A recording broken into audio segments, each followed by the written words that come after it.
안녕하세요. 저는 천안에 살고 있는 아이 둘을 키우고 있는 여자입니다. 얼마 전 저는 남편과 마침내 이혼을 하고 서류를 말끔하게 정리하고 이혼녀가 되었습니다. 그래서 평소 즐겨 듣는 채널에 제 사연도 보내고 싶은 마음이 들었어요.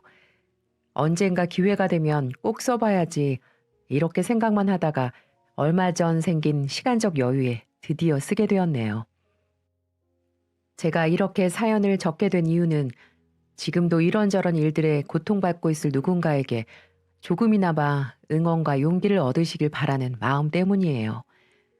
속이 문드러지던 시절의 이야기를 다시 꺼내려니까 제 속이 씁쓸하지만 두 번 다시 겪을 일 없는 일이라고 여기면서 제 사연을 들려드릴까 합니다.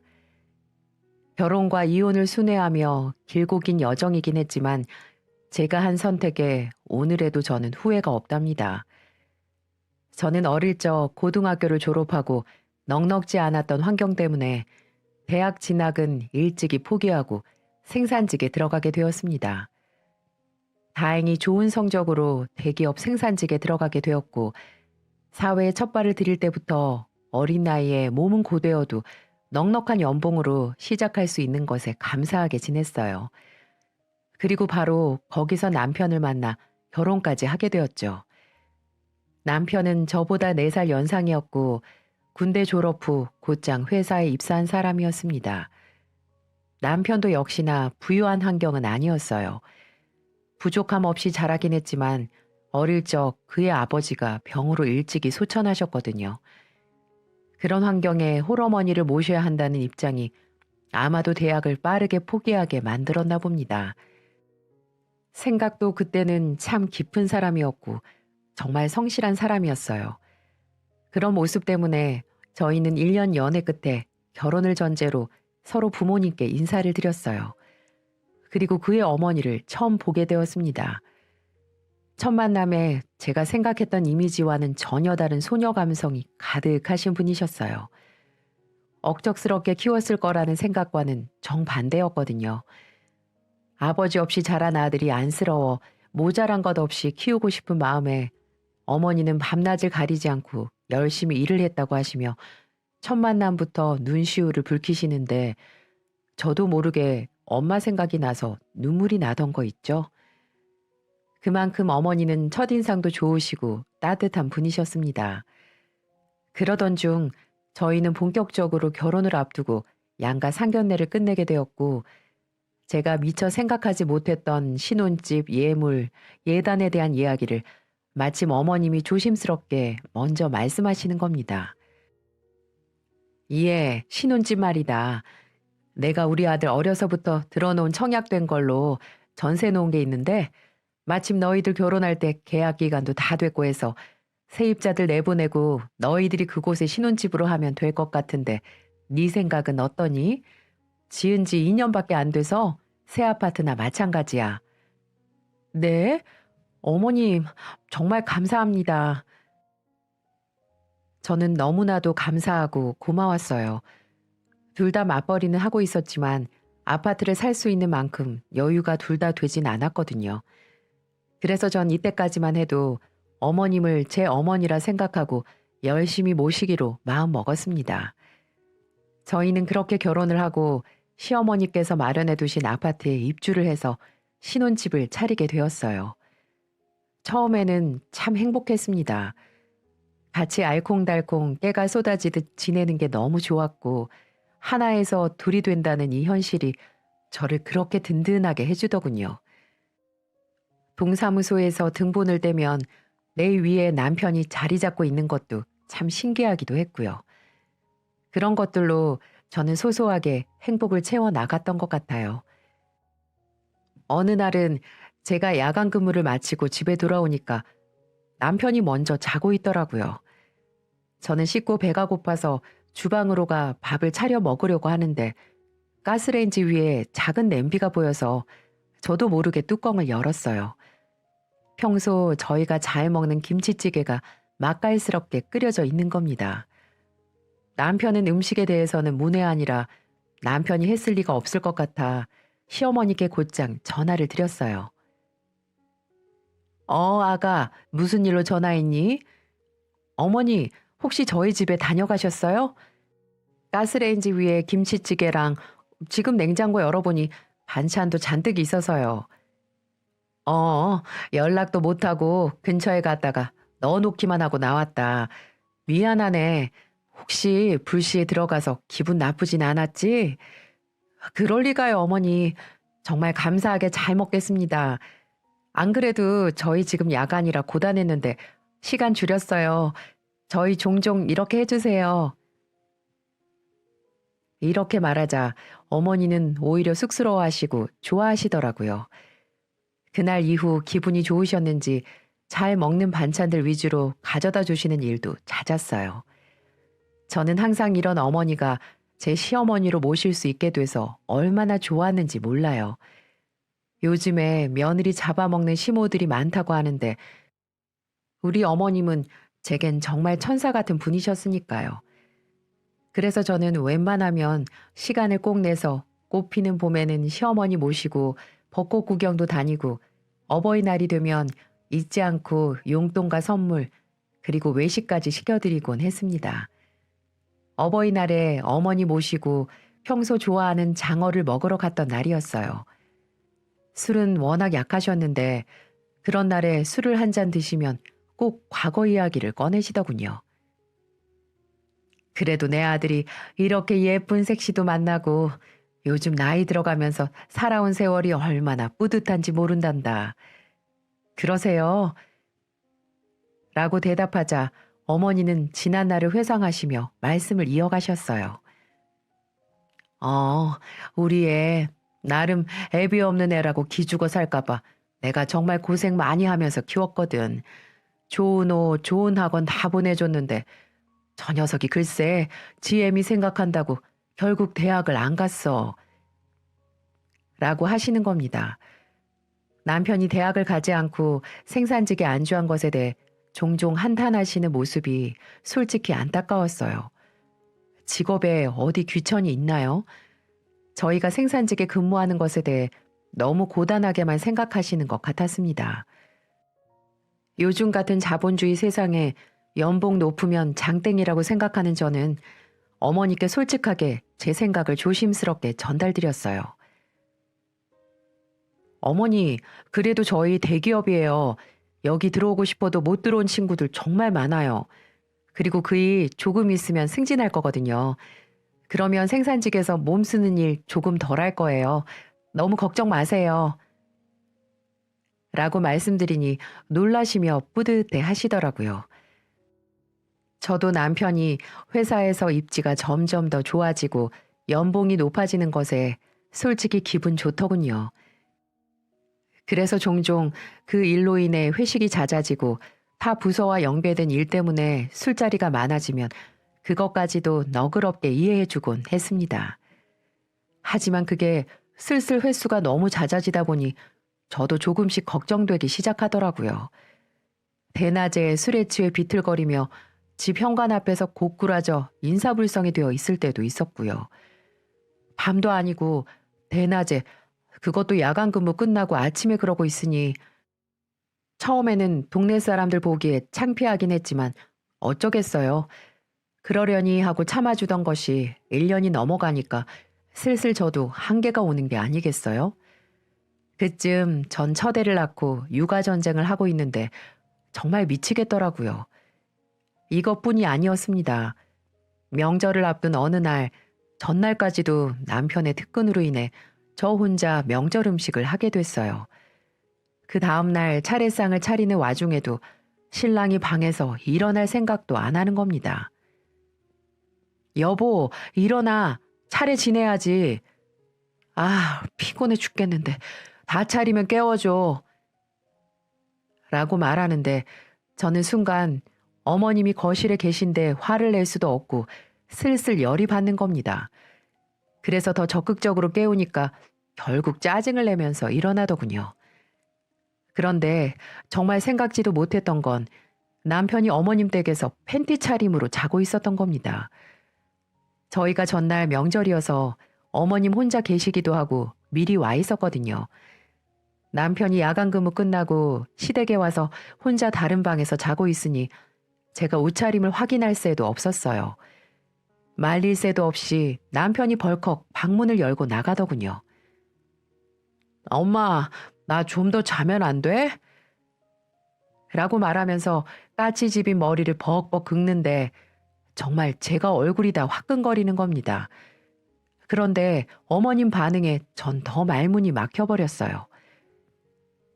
아이고, 우리 아들 어여 들어가서 더 자. 다 차려놓고 깨울 테니까. 라고 말씀하시는 겁니다. 그것도 팬티 바람으로 나온 제 남편의 엉덩이를 툭툭툭 치면서 말이죠. 전 황당한 얼굴로 두 사람을 빤히 쳐다보다가 이미 훅 하고 지나간 상황에 군말 안 하고 서둘러 차례상을 차렸습니다. 아니나 다를까요. 점심 12시가 될 때까지 못 일어난 남편은 결국 민기적거리며 간신히 차례를 지냈어요. 종종 눈에 거슬리는 두 사람만의 끈끈한 모자지간의 정을 저도 이해하려고 수도 없이 생각했어요. 하지만 그 이후로 보이는 사소한 행동들은 결국 제 속을 골병 들게만 만들었나 봐요. 신혼 초에는 시어머님이 저희 집에 수시로 드나드시면서 반찬에 음식을 놓고 가셨다면 이제는 퇴근하면 함께 식사를 하는 횟수가 점점 늘어갔어요. 같이 식사를 하는 거 저는 좋았고 나쁘지 않았어요. 그런데 문제는 신랑이 피곤하다며 밥까지 떠먹여 달라는 말에 어머님이 숟가락으로 첫 술부터 마지막 숟가락까지 남편 입에 밥을 떠먹여 주는 게 아니겠어요? 처음 본 날부터 저는 참지 않고 남편에게 분명하게 말했어요. 여보, 어머님이 밥을 처음부터 끝까지 떠먹여 주는데 그게 장난치는 것도 아니고 내 옆에서 좀 아니지 않아? 뭐가? 난 어릴 때부터 엄마가 다 그렇게 해줬는데 그게 이상해 보여? 라고 저를 오히려 질투하는 여자로 취급하는 겁니다. 저는 이미 자신의 사고방식이 옳다고만 생각하는 신랑과 소통되지 않은 이 부분에 소통의 갈증을 느꼈어요. 그 이후로 어차피 이해관계가 성립되지 못할 소재들은 대화를 근절해버리고 말게 되더군요. 그러다가 또 변함없이 음식을 떠먹여주고 있기에 저도 웃으며 마마보이라고 한마디 했다가 그날 저녁 남편과 크게 부부싸움을 하는 일이 있었습니다. 너 어떻게 우리 엄마 앞에서 나를 마마보이 취급을 해? 아니야 그럼? 지금 당신이 하는 짓이 딱 마마보이들이 하는 짓이잖아. 3살짜리에 이유식 먹이듯 40 넘어가는 자식 입에 밥을 처음부터 끝까지 넣어주시질 않나. 저번 명절에도 그래. 어떻게 다 큰 자식 팬티바람으로 나오는 거 아무렇지도 않게 엉덩이를 만져대고 툭툭 치시냐고. 라고 말이죠. 하지만 그날 이후 부부싸움은 딱히 시원하게 결론이 나오진 않았어요. 저희는 주야 근무 교대가 바빠서 그런지 대화를 하다가도 맥이 끊겨버리는 경우가 부지기수였습니다. 그래도 이해하려고 애썼습니다.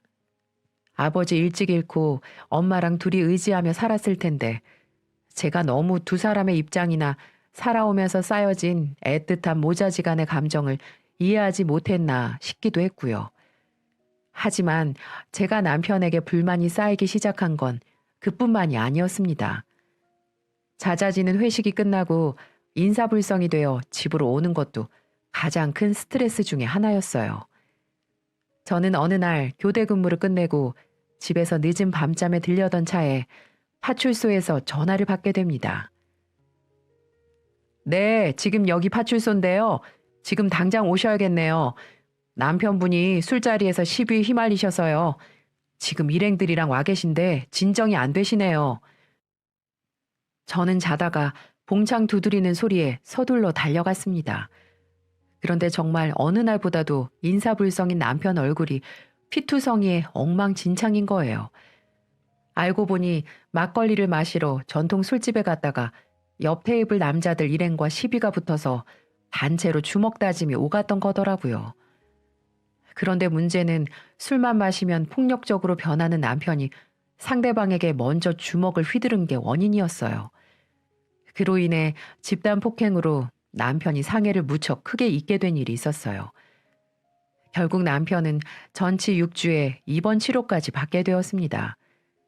연락을 받고 급히 찾아오신 어머님은 사연을 들으시고는 남편에게 뭐라고 하실 줄 알았는데 일단 병상에 누워있는 자식이 불쌍하신지 애지중지 하시는 겁니다. 수건으로 남편 얼굴부터 발가락까지 싹 씻겨주시질 않나 물까지 빨대에 꽂아 중증 환자를 만들어 취급하셨어요. 그건 그렇다 치고 문제는 이 일이 벌어져도 절대로 자신이 잘했다고 박박 우겨대는 남편의 모습에 정말 답이 안 나오는 겁니다. 저는 하는 수 없이 남편이 듣지 않는 사이에 시어머님께 사실대로 말씀을 드리고 조심스럽게 제 생각을 전달드렸습니다. 어머니, 요즘 저희 신랑 술버릇이 너무 심각해져서요. 이런 일 결국 터질 것 같았어요. 술만 마셨다 하면 조용히 지나가질 않아요. 제가 아무리 말해도 듣는 척도 안 하고요. 아무래도 어머님 말은 좀 들을 것 같은데 말 좀 해주세요. 라고 말씀드리니까 어머님 반응이 제가 예상했던 게 아니었어요. 원래 제가 생전에 지 애비 닮아서 술고래야. 집안 내력이 그런 걸 어쩌겠니. 네가 이해해라. 남자가 사회생활 하다 보면 술 먹고 시비에도 휘말리고 이런저런 일 겪으면서 경각심 갖게 되는 거 아니겠니?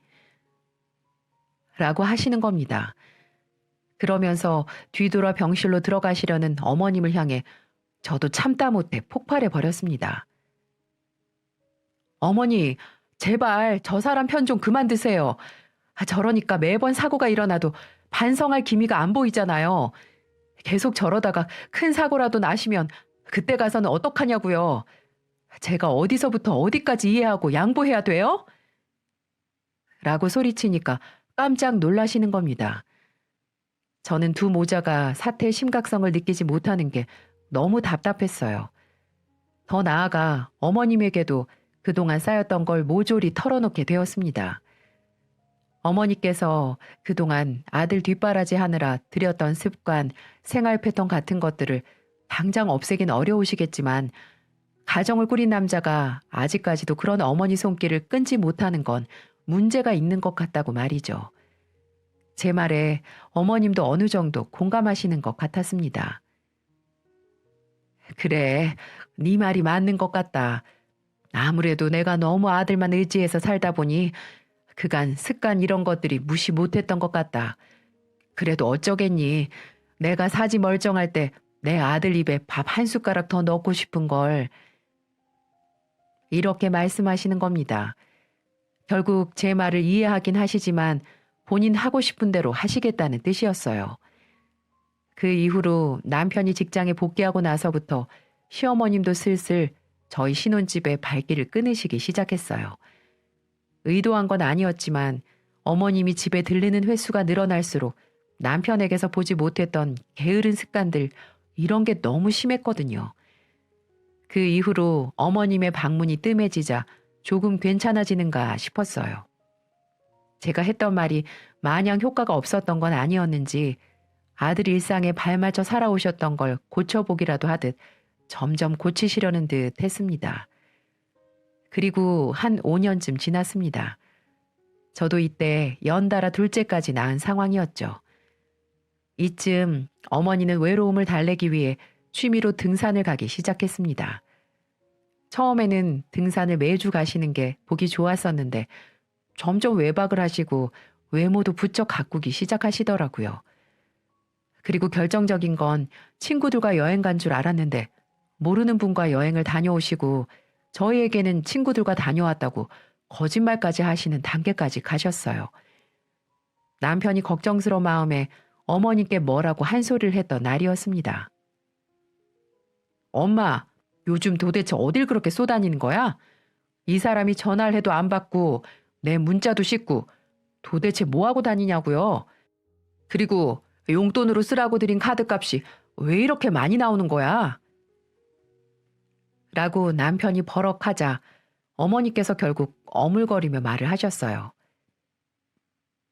그게 내가 사실은 너희한테 미리 말 못한 게 있는데 내가 등산 모임에서 좋은 사람을 만났거든. 근데 그 사람이랑 시간을 좀 보내다 보니까 그렇게 됐다. 조만간 너희한테도 정식으로 인사시킬게. 라고 저희의 추궁에 대답을 하셨어요. 놀란 남편이 그 사람 누구냐고, 뭐 하는 사람이냐고 시어머니께 꼬치꼬치 캐묻는데 제가 오히려 그만하라고 말릴 정도였어요. 당장 그 남자 데려오라고 노발대발하는 신랑 때문에 그날 저녁 저희는 일까지 팽개치고 어머님 집으로 달려가게 되었습니다. 그런데 현관문에 들어서자마자 그동안 어머님이 저희를 방문 못하게 하셨던 이유가 있더군요. 그 집에 안주인 마냥 떡하니 자리를 잡고 앉아있는 노년의 낯선 남성이 있는 겁니다. 그리고 어머니께서 정식으로 그분을 저희에게 소개하셨어요. 갑자기 인사하게 돼서 나도 참 면목이 없네. 인사들 해라. 앞으로 너희 아버님 되실 분이다. 라고 말이죠. 소개받는 남자 인상이 참 독특했어요. 인상이 푸근하고 좋기보다는 뺀질뺀질했다랄까요? 왜 나이 먹어도 가볍게 보이고 촐싹되는 어르신들 많이 있잖아요. 딱 그런 스타일이었어요. 알고 보니 노후도 준비 안 되신 분인 걸로 보였습니다. 어머님은 저희 눈치를 살피면서 이렇게 말씀을 하시더군요. 뭐 나라고 잘난 사람도 아닌데 사람 능력은 중요하지 않다. 그냥 그래도 황혼에 우리가 좋은 인연이 닿아서 살림 좀 차려보려고 해. 그러니 자식들인 너희들이 너그럽게 이해해라. 솔직히 엄마도 그동안 많이 외로웠다. 언제까지 자식만 보고 살 순 없지 않니? 너희도 나처럼 나이 들어보면 내 심정 이해할 거야. 무슨 말인 줄 알았지? 황혼에 두 분이 만나서 좋다고 하시니 제가 이래라 저래라 못하겠더군요. 그 순간 시어머님의 남자친구 되시는 분께서 제게 내가 졸지에 며느리가 생겼네. 듣기로는 어른 공경을 그렇게 잘한다면서 남편 내조도 잘하고 앞으로 시아버지라고 불러라. 라고 하시는 게 아닙니까? 만난 지 10분 만에 그런 소리를 해대는데 솔직히 징그럽기까지 했습니다. 아무리 제가 편하다고 할지라도 평생 한 번도 지금껏 보지 못했던 사람에게 시아버지라고 부르라뇨. 제가 갑자기요? 라고 묻자 어머니도 좋은 게 좋은 거지. 앞으로 잘해드려. 내가 지켜볼 거야. 라고 하시며 명령조로 말하는 거 있죠? 저는 어쩔 수 없이 입에 붙지도 않는 낯선 분에게 시아버지의 명칭을 붙이게 되었습니다. 부르긴 싫었지만 어머님이 그렇게 원하시니 며느리인 저는 들어줄 수밖에 없었으니까요.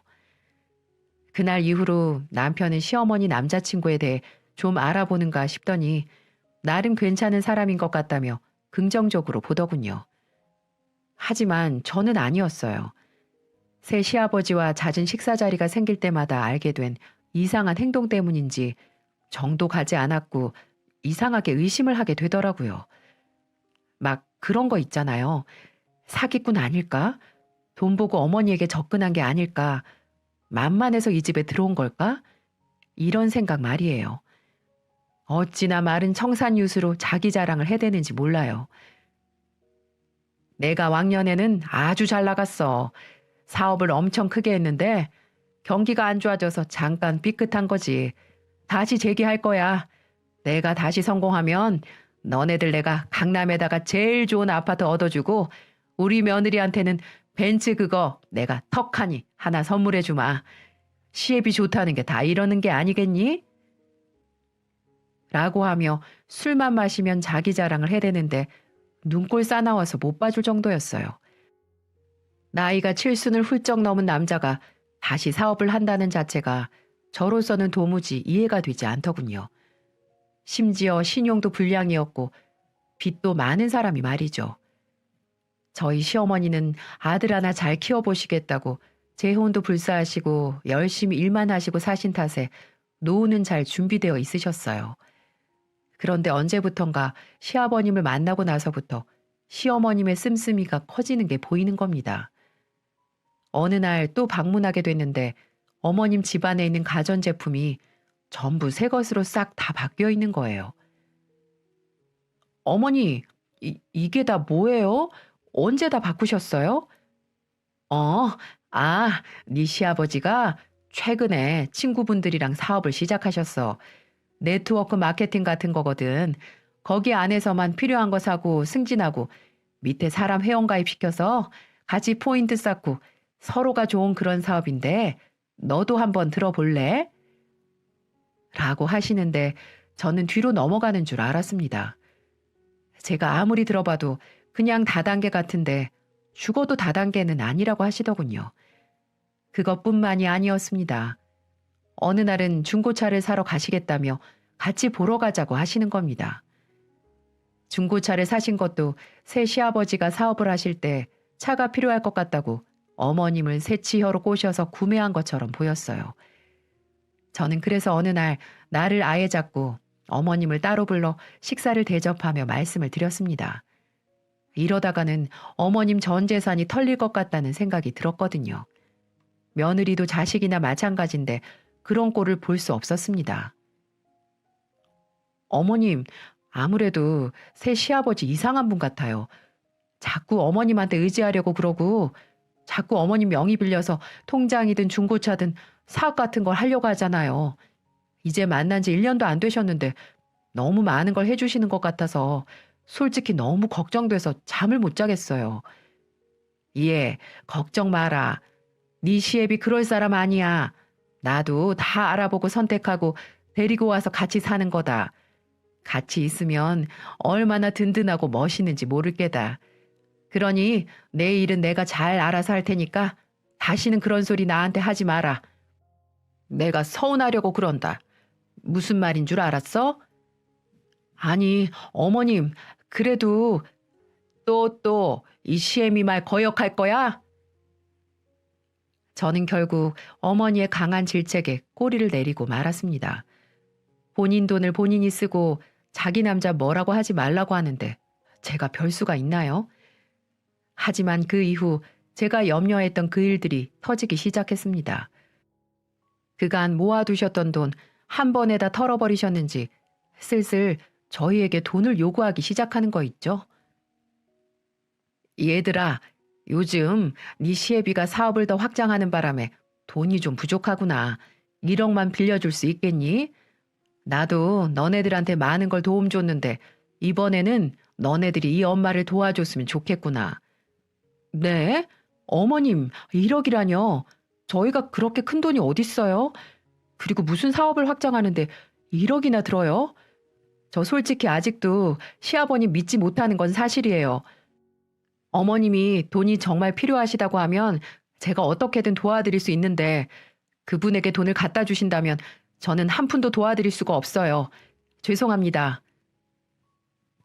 그러자 시어머니는 제게 화를 내기 시작했습니다. 예, 너 내가 그렇게 안 봤는데 어른이 이렇게까지 부탁하는데 정말 싸가지가 없구나.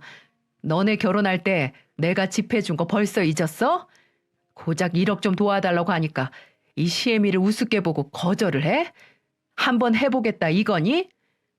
아니 어머님, 그런 말이 아니잖아요. 제가 분명히 말씀드렸잖아요.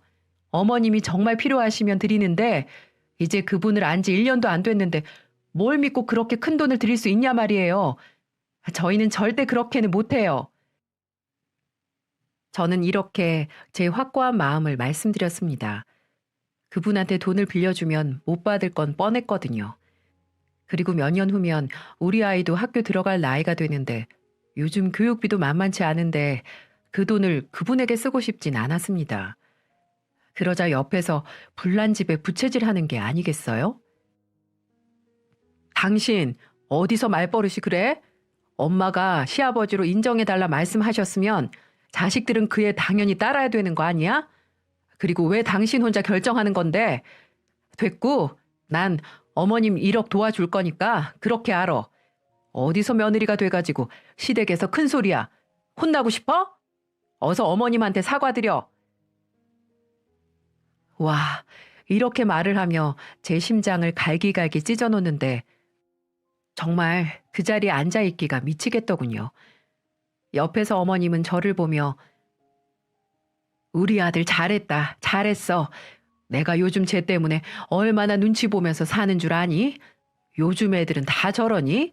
시애미한테 따박따박 말대꾸에 잡아먹으려고 하니 내가 서러워서 못 살겠다.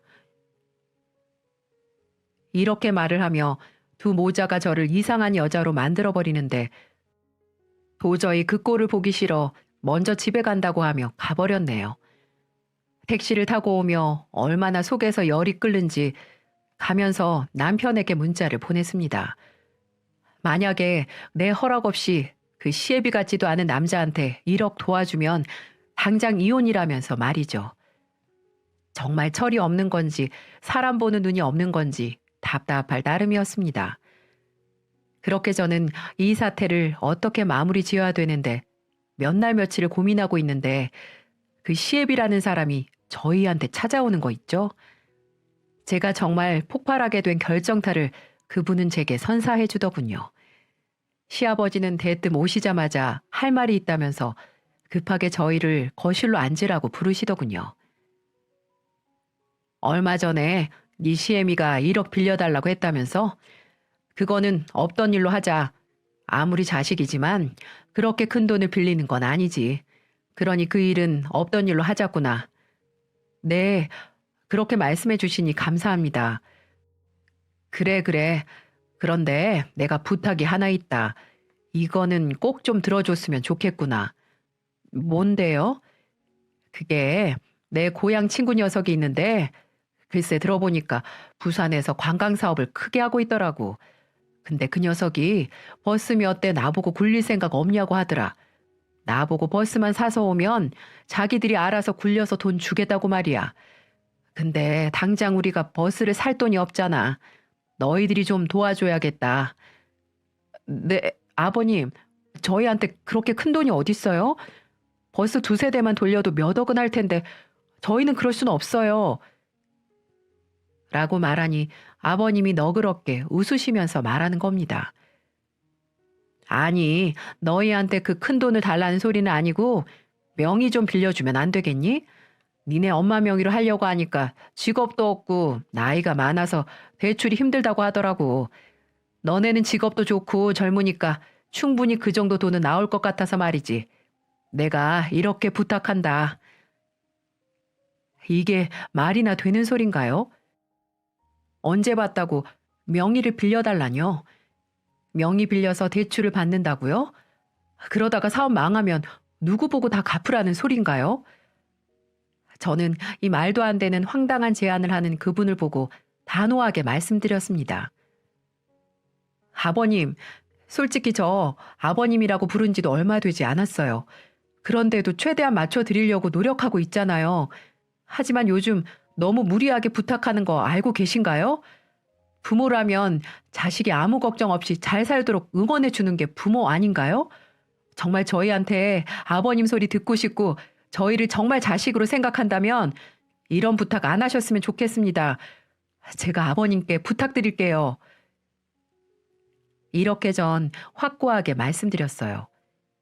이번 부탁뿐만 아니라 앞으로도 제발 자식들 앞길 막지 말라면서 말이죠. 제가 눈을 부릅뜨고 거절하니 혼자 노발대발하기 시작하더군요.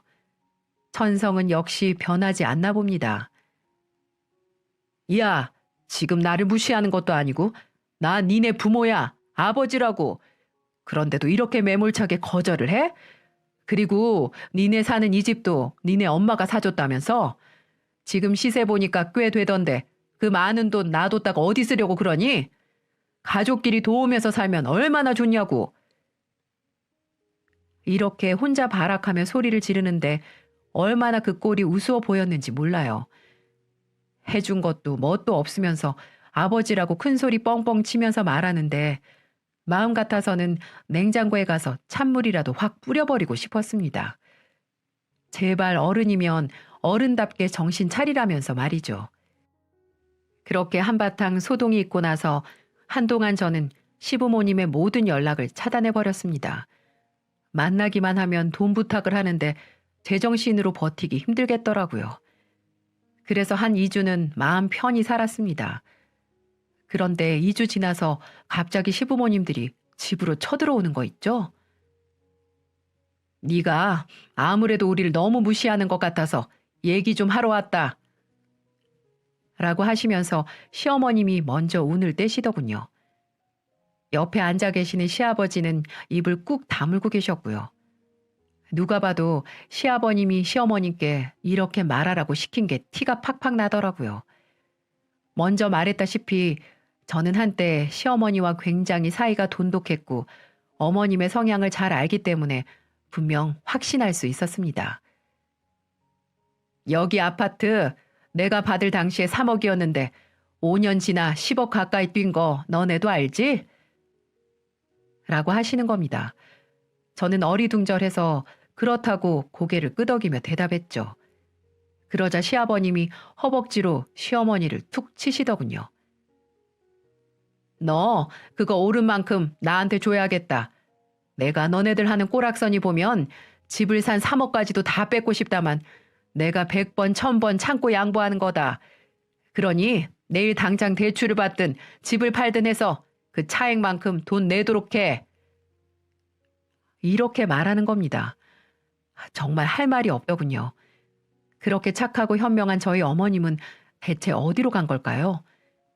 말도 안 되는 논리를 내세우며 사채업자처럼 돈을 내놓으라고 하는데 정말 이제는 진절머리가 다 나더군요. 저는 일단 알겠다고 한 뒤 남편과 상의해 보겠다고 하고 우선 연락을 기다리라고 말씀드렸어요. 그렇지 않으면 집에서 한 발자국도 안 나갈 것만 같았거든요. 그러자 시아버지는 결국 꾹 닫고 있던 입을 여시면서 상의할 것 없고 언제 내놓을 건지 대충 날짜나 우리한테 알려줘라. 안 그러면 우리가 여기 들어와서 살 거다. 나도 며느리 밥상 좀 얻어먹고 살아보자. 라고 하시며 아주 으름장을 놓으시는 거예요. 어떻게 저렇게 미운 짓만 골라서 할 수가 있는지 이걸 보시는 시청자님들은 분명 제 마음을 아실 거라고 믿습니다. 그런데 더 절 열받게 하는 사람은 바로 남편 놈이었어요. 시부모님 집으로 가시고 둘이 안방에서 얘기를 하는데 말도 안 되는 소리를 하는 겁니다. 드리자. 애초에 우리 돈도 아니었는데 염치 없이 우리가 전부 꿀꺽할 순 없잖아. 저렇게 엄마가 새아버지를 좋아하시는데 어쩌겠어. 어차피 내 명의로 되어 있으니까 내가 알아서 할게. 한 3억만 드리자. 뭐? 무슨 말 같지도 않은 소리야? 당신도 알잖아. 어머님, 저 아버님, 아니 이제 아버님이라고 부르기도 싫다.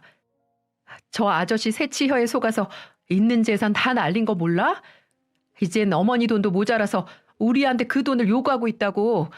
난 절대 그럴 수 없어. 그리고 당신 새끼들은 생각도 안 해? 조금 있으면 애들 학교 가는 거 몰라? 됐고, 난 절대 그럴 수 없어. 그러니까 정 도와주고 싶으면 이혼해. 그 방법밖엔 없어. 뭐? 이혼? 인연이 말이면 단 줄 아나. 계속 오냐오냐 해줬더니만 이제 아주 기어오르네. 죽고 싶어? 내 돈 내가 알아서 드린다는데 네가 뭔 상관이야? 이렇게 말을 하며 제 뺨을 때리는 겁니다.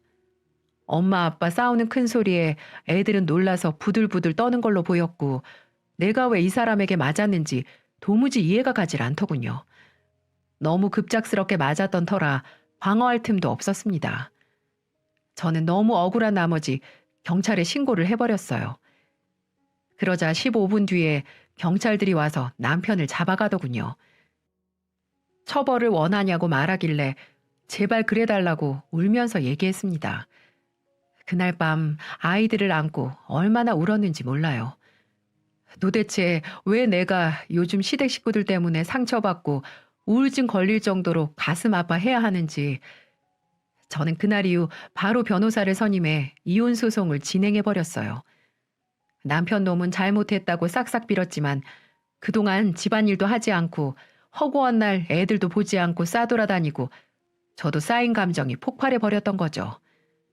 또 나중에 알게 된 건 남편 놈이 저 몰래 어머니에게 매달 100만 원씩을 보내주고 있었더라고요. 저희 친정에는 10,000원짜리 한 장도 아까워하는 사람이 그 큰 돈을 매달 보내줬다는 걸 알고 강한 배신감이 들었습니다. 그 이후 정말 피 터지는 싸움을 하게 되었네요. 결혼해서 애 낳고 살았던 부부가 이혼하려고 하니 정말 이것처럼 추접한 게 없더군요. 그러다 한참 소송이 진행 중인데 얼마 지나지 않아 저희 친정집으로 시어머님이 찾아오셨습니다.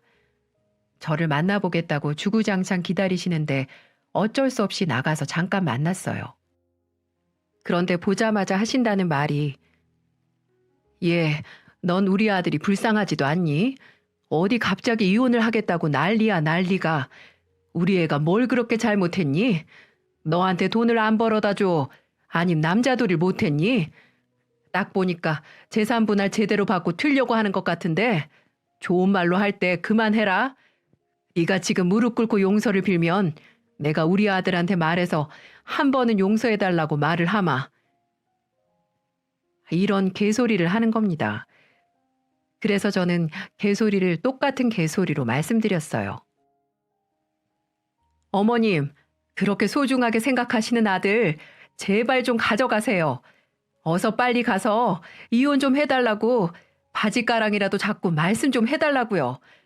그리고 무릎이요? 어디서 남의 귀한 자식한테 무릎을 꿇으라고 말씀을 하세요? 다시는 찾아오지 마세요. 어머님 그렇게 안 봤는데 변해도 너무 변하셨네요. 뭐? 뭐, 인연이?" 저는 이렇게 말하며 일방적으로 집으로 돌아가 버렸습니다. 그걸 계기로 저는 단단히 더 마음먹기로 다짐했어요. 이혼 소송은 생각보다 시간이 많이 걸렸습니다.